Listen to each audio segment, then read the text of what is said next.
এখন দেখবেন সংবাদ শিরোনাম। রাজধানী সহ বিভিন্ন স্থানে 1 সেকেন্ডের ব্যবধানে আবারও 2টি ভূকম্পন অনুভূত। উৎপত্তিস্থল ঢাকা ও নরসিংদী। মাত্র ছিল 3.7 এবং 4.3। ভূমিকম্পের পর থেকে লাপাত্তা কসাইজুলের ক্ষতিগ্রস্ত ভবনের মালিকরা। নরসিংদীতে ফাটল পরিদর্শনে ভূতত্ত্ববিদরা। নিরাপত্তা ঝুঁকি চিহ্নিতের আহ্বান। রাজনৈতিক দল নয়, মাফিয়া সংগঠন ছিল আওয়ামী লীগ, মন্তব্য সালাউদ্দিনের। আন্দোলনে জামায়াত দৃশ্যমান কিছু করেনি বললেন মির্জা ফখরুল। ভারতের সাথে আঁতাত করে কেউ ক্ষমতায় যেতে চাইলে তাদেরও পরিণতি হবে আওয়ামী লীগের মতো, হুঁশিয়ারি এনসিপি নেতাদের। ফ্যাসিস্টদের বিচার দাবিতে গণমিছিল। গণভোটের আইন হলেই প্রস্তুতির কাজ শুরু হবে জানালেন সিইসি। অবাধ সুষ্ঠু নির্বাচনের জন্য চাইলেন গণমাধ্যমের সহযোগিতা। জাতীয় স্মৃতিসৌধে সফররত ভুটানের প্রধানমন্ত্রীর শ্রদ্ধা। যমুনায় প্রধান উপদেষ্টার সঙ্গে দ্বিপাক্ষিক বৈঠক, 2টি সমঝোতা স্মারক সই।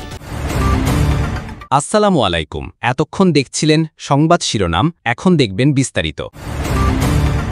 রাজধানীতে শনিবার সন্ধ্যায় 1 সেকেন্ডের ব্যবধানে 2টি ভূকম্পন অনুভূত হয়েছে। এর মধ্যে ঢাকার বাড্ডায় উৎপত্তি হওয়া ভূমিকম্পের মাত্রা ছিল 3.7 আর নরসিংদীর পলাশে 4.3 মাত্রা ভূমিকম্প অনুভূত হয়েছে। এখন পর্যন্ত কোথাও ক্ষয়ক্ষতির তথ্য পাওয়া যায়নি। প্রায় 32 ঘন্টা ব্যবধানে দেশে 4 বার ভূমিকম্প অনুভূত হয়েছে।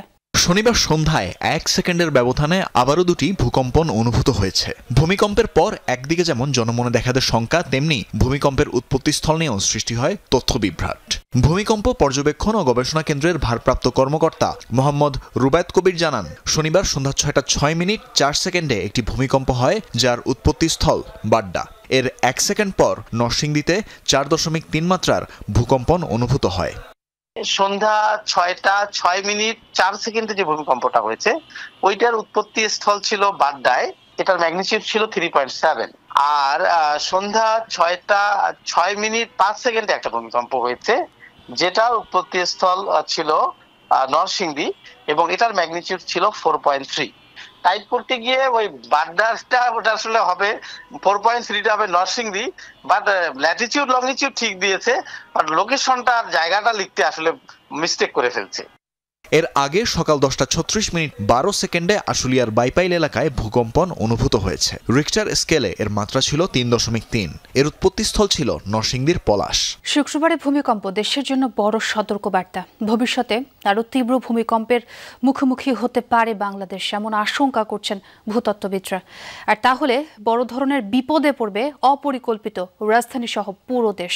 ক্ষয়ক্ষতি ও প্রাণহানি কমাতে দ্রুততম সময়ে প্রতিটি ভবনের নিরাপত্তা ঝুঁকি চিহ্নিত করতে অন্তর্বর্তী সরকারকে তাগিদ দিচ্ছেন প্রকৌশলীরা। শুক্রবার সকাল 10টা 38 মিনিট।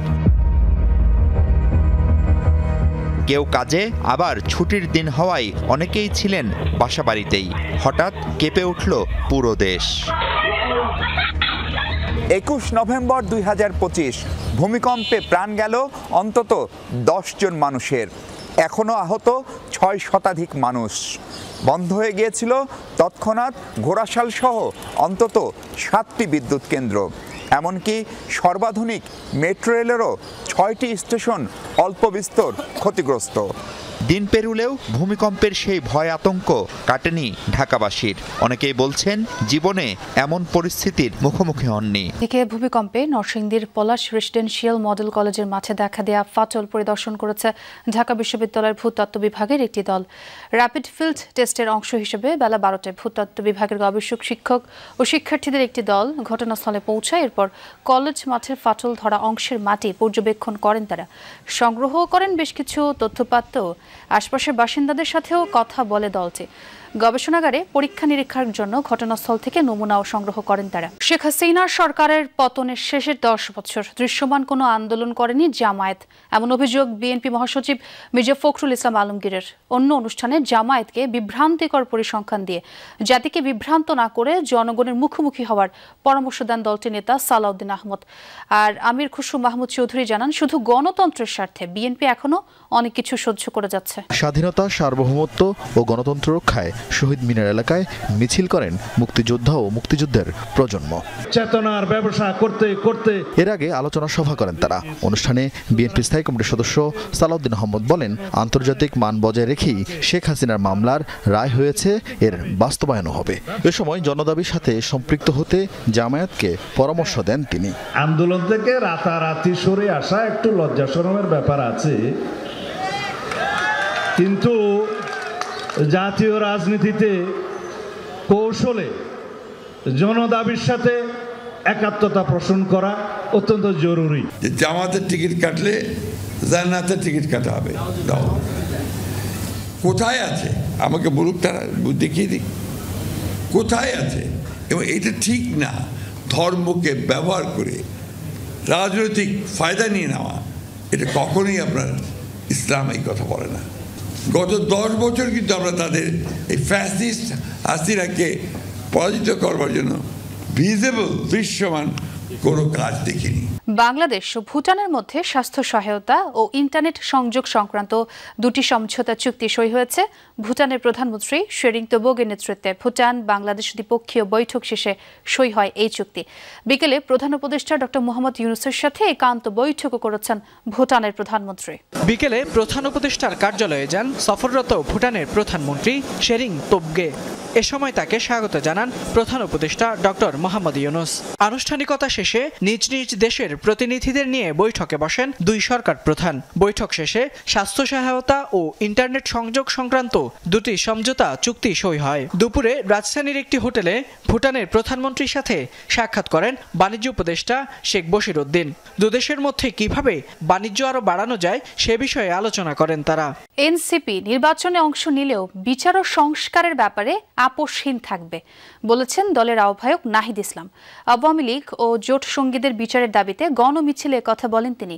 দলটির অন্য নেতারা বলেন, ভারত শেখ হাসিনাকে আশ্রয় দিয়ে বাংলাদেশের মানুষের বিপক্ষে অবস্থান নিয়েছে। যদি কোনো দল ভারতের সাথে মৈত্রী চুক্তি করে ক্ষমতায় যেতে চায়, তাহলে তাদের পরিণতি আওয়ামী লীগের মতোই হবে। জুলাই গণহত্যার দায়ে দণ্ডিতদের সাজা কার্যকর এবং দল হিসেবে আওয়ামী লীগ ও জোটসঙ্গীদের বিচারের দাবিতে গণমিছিল করে জাতীয় নাগরিক পার্টি।